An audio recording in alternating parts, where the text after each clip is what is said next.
Hello and welcome. Today we're reading the last portion of The Hunger Artist by Franz Kafka. So, if you watched the video last week, you may already know a little bit about Franz Kafka, but just in case you missed it, Franz Kafka is best known for his work, which illustrates the absurdity and the weirdness of life. His work is often surreal and has themes of magic realism. His style of writing has also inspired an adjective based on his name, Kafkaesque, which refers to a story with bizarre elements. Kafka was born in Prague, Bohemia, now the Czech Republic, in 1883, to a middle-class Jewish family. He graduated from school in 1901 with good grades in Latin, Greek, and history. He then graduated from Charles Ferdinand University of Prague with a degree in law. After his obligatory one-year service as a law clerk, he worked for an Italian insurance agency, which he hated, and for the Workers' Accident Institute for the Kingdom of Bohemia, which he liked, until he retired in 1922 due to ill health caused by tuberculosis. Despite his day job, he focused on his literary career when he could, but published very little in his lifetime. One of his most popular works, The Metamorphosis, was completed in 1912 and published in 1915. In 1924, he finally succumbed to his tuberculosis. After his death, his good friend Max Brod published the majority of his work. So, The Hunger Artist is one of his short stories, and we read the first part of this story last week, but it is essentially a story about a man, an entertainer, who fasts for the enjoyment of his crowd. He takes great pride in not breaking his fast. He takes great pride in not cheating on it. And he is very determined to prove to any skeptics in the crowd that he does not consume a single morsel from the time that his fast starts to when it ends. But his fast is always cut short. Somebody is there to always pull him out of his little cage and to make him eat something. He doesn't like this part of the show. He wants to see how far his fast can go. So, when we read the first part of the story last week, we talked a little bit about the Hunger Artist, about how he wants to continue to improve his artistry, and we saw a scene from one of the times his fast was completed, and how everyone but him in the crowd was satisfied by it. So now that we have that first part of the story out of the way, let's move into the second part, where the prominence and the prestige of the Hunger Artist has gone down dramatically. And let's see how our protagonist deals with this. Let's get into the story, shall we? So he lived for many years, with small regular intervals of recuperation, in visible glory, honored by the world, yet in spite of that troubled in spirit, and all the more troubled because no one would take his trouble seriously. What comfort could he possibly need? What more could he possibly wish for? And if some good-natured person, feeling sorry for him, tried to console him by pointing out that his melancholy was probably caused by fasting, it could happen, especially when he had been fasting for some time, that he reacted with an outburst of fury, and to the general alarm began to shake the bars of his cage like a wild animal. Yet the impresario had a way of punishing these outbreaks, which he rather enjoyed putting into operation.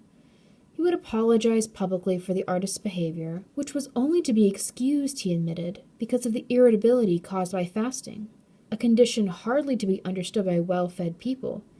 Then, by natural transition, he went on to mention the artist's equally incomprehensible boast that he could fast for much longer than he was doing. He praised the high ambition, the goodwill, the great self-denial undoubtedly implicit in such a statement, and then quite simply countered it by bringing out photographs, which were also on sale to the public, showing the artist on the 40th day of a fast lying in bed, almost dead from exhaustion. This perversion of the truth, familiar to the artist though it was, always unnerved him afresh, and proved too much for him. What was a consequence of the premature ending of his fast was here presented as the cause of it. To fight back against this lack of understanding, against a whole world of non-understanding, was impossible. Time and again, in good faith, he stood by the bars, listening to the impresario, but as soon as the photographs appeared, he always let go and sank with a groan back under the straw, and the reassured public could once more come close and gaze at him. A few years later, when the witnesses of such scenes called them to mind, they often failed to understand themselves at all. For meanwhile, the aforementioned change in public interest had set in. It seemed to happen almost overnight. There may have been profound causes for it, but who was going to bother about that? At any rate, the pampered hunger artist suddenly found himself deserted on fine days by the amusement seekers, who went streaming past him to the more favored attractions. For the last time, the impresario hurried him over half Europe to discover whether the old interest might still survive here and there. All in vain, everywhere. As if by secret agreement, a positive revulsion from professional fasting was in evidence. Of course, it could not really have sprung up so suddenly as all that, and many premonitory symptoms which had not been sufficiently remarked or suppressed during the rush and glitter of success now came retrospectively to mind. But it was now too late to take any countermeasures. Fasting would surely come into fashion again at some future date, yet that was no comfort for those living in the present. What then was the hunger artist to do? He had been applauded by thousands in his time, and could hardly come down to showing himself in a street booth at village fairs. And as for adopting another profession, he was not only too old for that, but too fanatically devoted to fasting. So he took leave of the impresario, his partner in an unparalleled career, and hired himself to a large circus. In order to spare his own feelings, he avoided reading the conditions of his contract. A large circus, with its enormous traffic in replacing or recruiting men, animals, and apparatus, can always find a use for people at any time, even for a hunger artist, provided, of course, that he does not ask too much. And in this particular case, anyhow, it was not only the artist who was taken on, but his famous and long-known name as well. Indeed, considering the peculiar nature of his performance, which was not impaired by advancing age, it could not be objected that there was an artist past his prime, no longer at the height of his professional skill, seeking a refuge in some quiet corner of a circus. On the contrary, the hunger artist averred that he could fast as well as ever, which was entirely credible. He even alleged that if he were allowed to fast as he liked, and this was at once promised him without more ado, he could astound the world by establishing a record never yet achieved, a statement which certainly provoked a smile among the other professionals, since it left out of account the change in public opinion, which the hunger artist in his zeal conveniently forgot. He had not, however, actually lost his sense of the real situation, and took it as a matter of course that he and his cage should be stationed not in the center of the ring as a main attraction, but outside, near the animal cages, on a site that was, after all, easily accessible. Large and gaily painted placards made a frame for the cage, and announced what was to be seen inside. When the public came thronging out in the intervals to see the animals, they could hardly avoid passing the hunger artist's cage, and stopping there for a moment. Perhaps they might have even stayed longer, had not those pressing behind them in the narrow gangway, who did not understand why they should be held up on their way towards the excitement of the menagerie, made it impossible for anyone to stand gazing for any length of time. And that was the reason why the hunger artist, who had of course been looking forward to these visiting hours as the main achievement of his life, began instead to shrink from them. At first he could hardly wait for the intervals. It was exhilarating to watch the crowds come streaming his way, until only too soon, not even the most obstinate self-deception, clung to almost consciously, could hold out against the fact that the conviction was borne in upon him that these people, most of them, to judge from their actions, again and again, without exception, were all on their way to the menagerie. And the first sight of them from a distance remained the best, for when they reached his cage he was at once deafened by the storm of shouting and abuse that arose from the two contending factions, which renewed themselves continuously. Of those who wanted to stop and stare at him, he soon began to dislike them more than the others, not out of real interest, but only out of obstinate self-assertiveness, and those who wanted to go straight on to the animals. When the first great rush was past, the stragglers came along, and these, whom nothing could have prevented from stopping to look at him as long as they had breath, raced past with long strides, hardly even glancing at him, in their haste to get to the menagerie in time. And all too rarely did it happen that he had a stroke of luck, when some father of a family fetched up before him with his children, pointed a finger at the hunger artist, and explained at length what the phenomenon meant, telling stories of earlier years when he himself had watched similar but much more thrilling performances. And the children, still rather uncomprehending, since neither inside nor outside school had they been sufficiently prepared for this lesson, what did they care about fasting?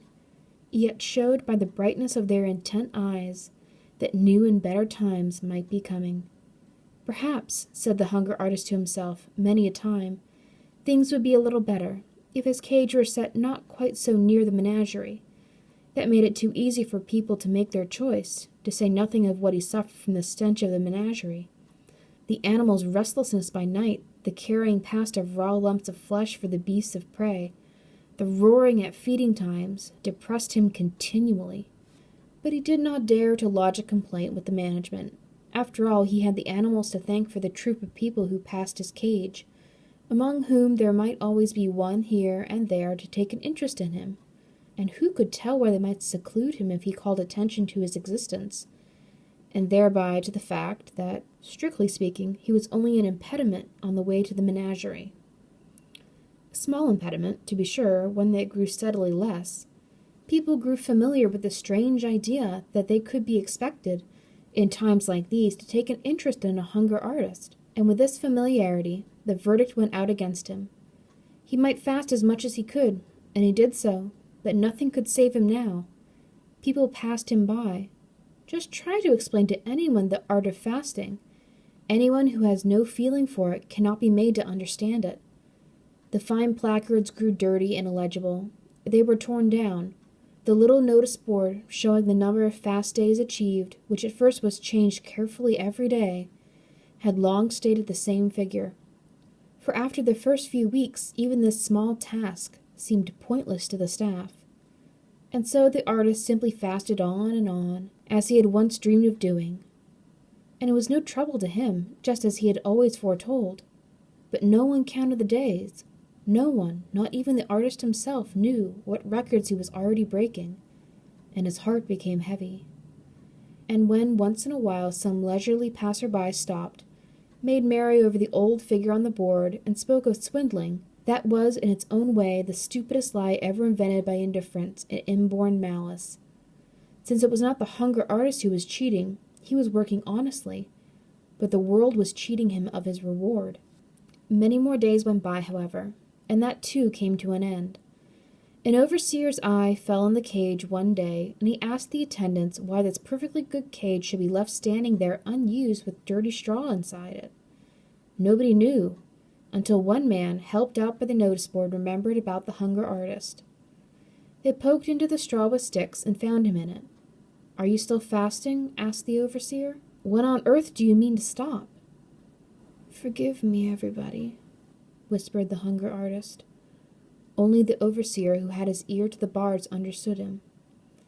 "Of course," said the overseer, and tapped his forehead with a finger to let the attendants know what state the man was in. "We forgive you." "I always wanted you to admire my fasting," said the hunger artist. "We do admire it," said the overseer, affably. "But you shouldn't admire it," said the hunger artist. "Well, then, we don't admire it," said the overseer. "But why shouldn't we admire it?" "Because I have to fast. I can't help it," said the hunger artist. "What a fellow you are," said the overseer. "And why can't you help it?" "Because," said the hunger artist, lifting his head a little and speaking with his lips pursed, as if for a kiss, right into the overseer's ear, so that no syllable might be lost. "Because I couldn't find the food I liked. If I had found it, believe me, I should have made no fuss, and stuffed myself like you or anyone else." These were his last words, but in his dimming eyes remained the firm, though no longer proud persuasion that he was still continuing to fast. "Well, clear this out now," said the overseer, and they buried the hunger artist, straw and all. Into the cage they put a young panther. Even the most insensitive felt it was refreshing to see this wild creature leaping around the cage, that had so long been dreary. The panther was all right. The food he liked was brought to him without hesitation by the attendants. He seemed not to even miss his freedom. His noble body, furnished almost to the bursting point with all that it needed, seemed to carry freedom around with it too. Somewhere in his jaws it seemed to lurk, and the joy of life streamed with such ardent passion from his throat that for the onlookers it was not easy to stand the shock of it.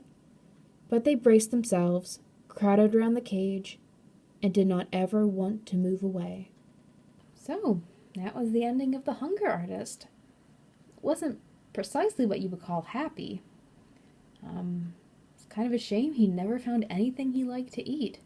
I guess it just wasn't in the cards for our protagonist to either live long enough to see the Hunger Artist rise in prestige again, or to find anything he liked to eat.